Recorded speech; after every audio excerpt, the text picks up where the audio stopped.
For Complex News, I'm Pierce Simpson. The last three-peat in NBA history is sort of ironic these days. While the Warriors hope to become the first team since the Shaq and Kobe Lakers to reign supreme for 3 straight seasons, that same Lakers squad destroyed the then New Jersey Nets in a definitive sweep. Fast forward nearly 18 years later, and some would argue that those once lowly Nets may have the upper hand on the mighty Los Angeles Lakers heading into the offseason when it comes to attracting free agents. Hell, the third tenant to Staples Center, the Clippers, have been dubbed by some as being a new it team in LA. So what exactly has happened between that sweep and now?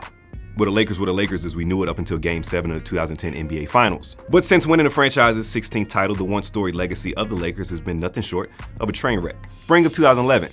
A dynasty no more. In the spring of 2011, the Lakers were looking to defend their back-to-back titles with hopefully another deep playoff run. That run fell short in round 2 to my Dallas Mavericks in a 4-0 series sweep. Listen, championship windows in the NBA are very small. Fans like us tend to think that they're 8 to 10 year windows when in reality, they're about 3 to 4, which makes sense as to why the Lakers looked to swing for the fences in December 2011 with the Chris Paul trade that never was. December 2011, David Stern vetoes Chris Paul deal. In early December 2011, the Los Angeles Lakers stunned the NBA with the blockbuster 3-team deal to acquire the league's best point guard, Chris Paul. But 45 minutes after the deal was made by both teams, Commissioner David Stern stepped in and vetoed the deal. During that time, the then New Orleans Hornets were controlled by the NBA after ownership changes, and David Stern felt the Hornets were better off keeping Paul instead of dealing him for Pau Gasol and Lamar Odom. In fact, he recently aired out the old New Orleans GM who initially agreed to the Chris Paul Los Angeles Lakers deal. Dell Demps had agreed to trade Paul to the Lakers for Kevin Martin, Luis Scola or something, and I said we can do better than that. But Dell Demps is a lousy general manager and none of the players are currently with the team anymore, and he may lose Anthony Davis.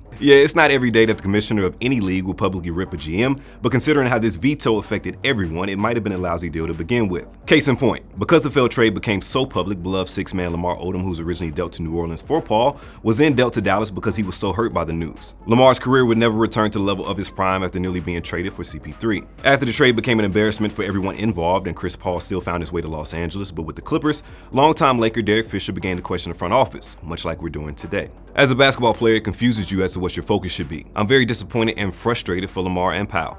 If I had my choice, Lamar would be a Laker for life. August of 2012, the Dwight Howard trade. After pretty much gutting any resemblance of their title teams from 2009 and 2010, it was obvious that in 2012 the Lakers were shifting focus a bit. Andrew Bynum became a thing of the past as he was ushered out to usher in Dwight Howard, and Chris Paul would turn into Steve Nash, and the rest was a combination made in basketball hell. But first, the trade. On August 11, 2012, the Los Angeles Lakers landed Dwight Howard in a 4-team deal that included Andre Iguodala, Nikola Vucevic, and just a bunch of guys, to be honest. Dwight's introductory press conference is hilarious in hindsight, but for jokes, we'll read it off to you. I want to bring my own flavor to LA.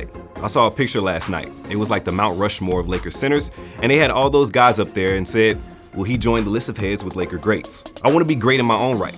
I want to write my own history, and today is the first day of that history. Of all the Lakers' struggles in recent seasons, the 2012-2013 season will probably be remembered the most, but for all the wrong reasons. For starters, Coach Mike Brown only survived 5 games after the team started off 1-4. After trading 2 first-round picks for Steve Nash in just the second game of the regular season, an initially diagnosed bone bruise turned out to be a fracture. Steve Nash would go on to miss 2 months of the season, and to be honest, he was never the same player after that. As for Dwight Howard, his dreams of being on the Mount Rushmore of Laker big mans was quite the opposite. A back injury kept him out of most of the preseason and ultimately resulted in his skills being diminished. Howard has had spurts of his old self, but has never quite been the same since he hurt his back. After the season, Dwight Howard moved on to Houston, Steve Nash was pseudo-retire, and Kobe Bryant was left holding the bill. Throughout this entire ordeal of disappointment for the Los Angeles Lakers, Kobe Bryant was collecting every bag imaginable. And in November of 2013, the Lakers inked Bryant to a 2-year, $48.75 million extension. To make matters even worse, before that big extension kicked in, the culmination of the season before, was Kobe Bryant tearing his Achilles tendon in Game 80, causing him to miss all but 6 games the very next season, a season in which he counted for over $30 million against the cap. 2014 and beyond is dark in LaLa Land. We can go through the recent ineptitude of the Los Angeles Lakers, but that would just be a lot. So let's run through the bullet points. Since 2012, the Lakers have had 5 different sitting head coaches. And during that time, the Lakers have had 4 of the worst finishes in their franchise's 71-year history. Jim Buss was kicked out in favor of his sister Jeannie. You also had the Snapchat cheating scandal involving D'Angelo Russell and Nick Young, aka Shaggy P, according to Magic Johnson. In the summer of 2016, they signed Timothy Mozgov and LaLa Land to big contracts that are still showing up on the books, despite both players being elsewhere. In fact, LaLa Land was the second highest paid Laker in 2018-2019, only behind LeBron. They also attached D'Angelo Russell in a deal to get rid of the Timothy Mozgov contract, and D'Angelo Russell became an all-star. They also let Julius Randle walk for nothing, and they let Brook Lopez walk for nothing as well. And it seems like the bullshit that has followed the Lakers for the better part of a decade now couldn't even get solved by LeBron James. Injuries, trade rumors, and just unusual turmoil seem to follow the Lakers this season and ultimately showcase what may be the franchise's biggest flaw: Nepotism. Whether being advised by ex-players, coached by ex-players, or being consulted by friends of the family, the Lakers' idea of running the franchise like a family business has caused nothing but basketball malpractice. Take a look at this offseason. Jeanie was reportedly being advised by Linda and Kurt Rambis, who have had connections with the team since the 80s. But Rambis' stint as a head coach in the NBA was horrible. So horrible that statistically he's one of the worst head coaches of all time. And let us not forget about his involvement in the Phil Jackson saga that people just want to ignore during his time with the New York Knicks. Now, with that said, Magic Johnson stopped by First Take on ESPN on Monday and explained all the poor management going on in Los Angeles. I didn't like that Tim Harris was too involved in basketball. He's supposed to run the Lakers business, but he was trying to come over to our side.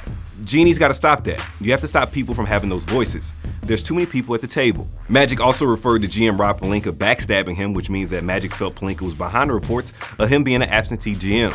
And with all the voices like Magic mentioned, we've seen nothing but messiness, like messy negotiations with Ty Lue, who ultimately decided not to be their coach when they insisted Jason Kidd be on his staff.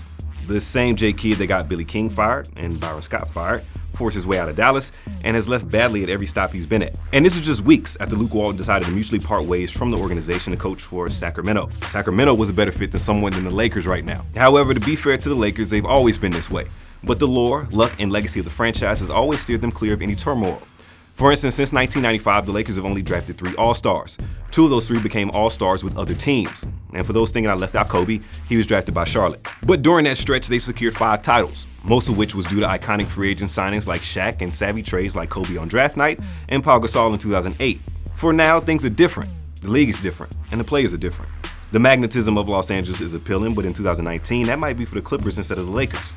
And why is that? Is it because the team has publicly botched so many things lately? Is it because the franchise has hired bad personnel in recent years? Maybe it's the talent. Regardless, the NBA is better when the Lakers are better, so I hope this storied franchise can regain its prominence. Because not too long ago, we all had dreams of Laker legend Kobe Bryant facing off with LeBron James in the finals and potentially securing another chip. But rather than sharing the floor together in the finals, these 2 icons might share the similarity of being left to wither away by the same franchise. What are your thoughts on the Lakers' mess right now? Let us know in the comment section down below, and always keep it locked to Complex News by subscribing to us on YouTube. For Complex News, I'm Pierce Simpson.